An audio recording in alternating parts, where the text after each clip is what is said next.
So tell me what first attracted you to the script. The title itself was enough to get me to read it. But when I first read it, the first 30 pages, I was like, oh, I can't play this character. There's no way to redeem her. And because we're taught or we're trained to sort of, go down the path of with characters in film, that if they do something terrible at the beginning of the film, you have to redeem them by the end of the film and make everything okay, and them have to have grown as a person and apologize for everything that they've done.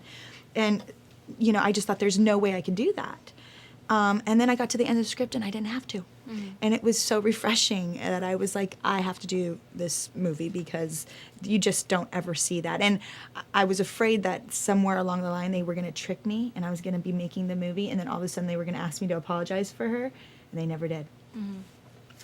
That's really interesting. Yeah. One of the things that struck me was a lot of the education movies I've seen, where they take place in the classroom, a lot of them have the teacher reform the students. Right. But in this one, I kind of noticed it wasn't as much about the students as it was about the lives of teachers. Yes. And I wanted to kind of see what your experience with that kind of film was. Well, I think that we all kind of joked that these teachers, although they were teachers in 7th grade, they were still in 7th grade themselves. Mm-hmm. The relationships were, the dynamics, the mentality, the way they related to each other. They were still Amy Squirrel was still like, she was a 7th grade student. She was just, now she got to teach it, and, Justin Timberlake's character is a sub teacher, which is like such a, he comes in to sort of be a part and like, everybody's like, rah, rah, and Elizabeth was just sort of like, she didn't want anybody to mistake her being a teacher or that she ever belonged at that school. So,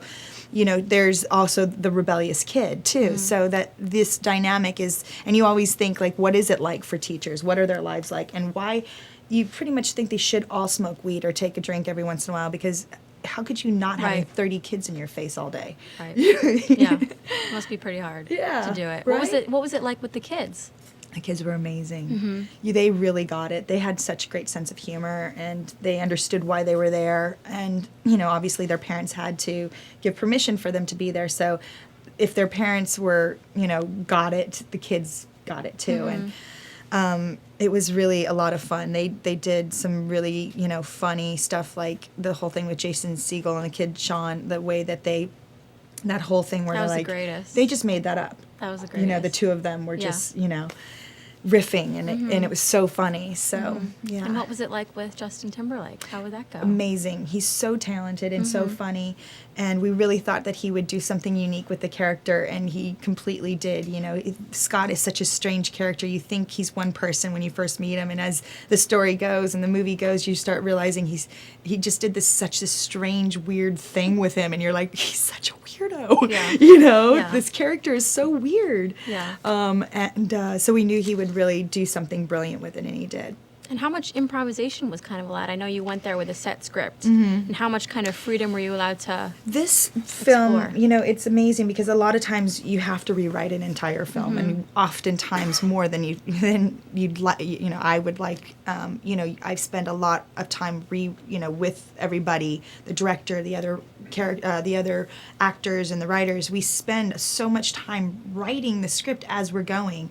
It's exhausting, and it's not always a great product in the end. But this film is such a, it was a perfect script. It was written exactly the way we shot it. And that's a breath of fresh air. Not only that, but, I leave it to really funny people like Jason and Justin and, Thomas and, Eric Stone Street, all the real funny people who know how to, like, improv. I just stick with the lines, and if they throw me another one, I can slip it in, so.